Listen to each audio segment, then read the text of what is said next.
సంక్రాంతి పండుగను ప్రజలు సురక్షితంగా ఆనందంగా జరుపుకోవడమే లక్ష్యంగా మల్కాజిగిరి పోలీసులు చర్యలు తీసుకుంటున్నారు. చట్టవిరుద్ధంగా చైనా మాంజాను విక్రయిస్తున్న వారిపై మల్కాజిగిరి పోలీసులు కఠిన చర్యలు తీసుకుంటున్నారు.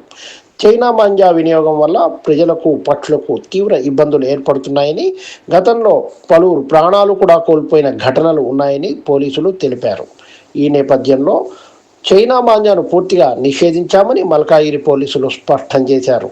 నిబంధనలకు విరుద్ధంగా చైనా మాంజాను విక్రయించిన, కొనుగోలు చేసిన వారిపై కఠిన చర్యలు చట్టరీత్యా తప్పవని మల్కాజిగిరి ఇన్స్పెక్టర్ హెచ్చరించారు. ప్రజలంతా సహకరించి పండుగను సురక్షితంగా జరుపుకోవాలని పోలీసులు విజ్ఞప్తి చేశారు.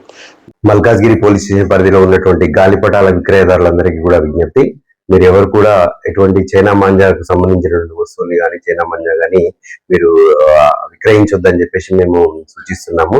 అట్లాగే మల్కాజ్గిరి ప్రజలందరూ కూడా ఈ చైనా మాంజాకు సంబంధించినటువంటి వస్తువులు ఏవి కూడా మీరు వాడవద్దు, మీరు ఎక్కడ కూడా గాలిపటాలకు వీటిని ఉపయోగించొద్దని కోరుతున్నాము.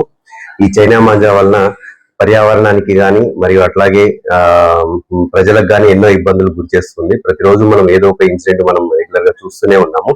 సో ఈ ఇన్సిడెంట్ అన్నింటినీ కూడా మనం అవాయిడ్ చేయడానికి ఈ చైనా మాంజాపై మనం కఠినంగా వ్యవహరించాలని చెప్పేసి మేము కోరుకుంటున్నాము. సో ఎవరైనా సరే మల్కాజ్గిరి ఏరియాలో చైనా మాంజా విక్రయించినా వాడినా కానీ మాకు తెలియజేసినా లేదా డయల్ 100కి తెలియజేసినా కానీ మేము ఖచ్చితంగా యాక్షన్ తీసుకొని దానిపైన కేసులు రిజిస్టర్ చేయడం అనేది జరుగుతుంది. Bureau report Rama Sharma, ABT TV.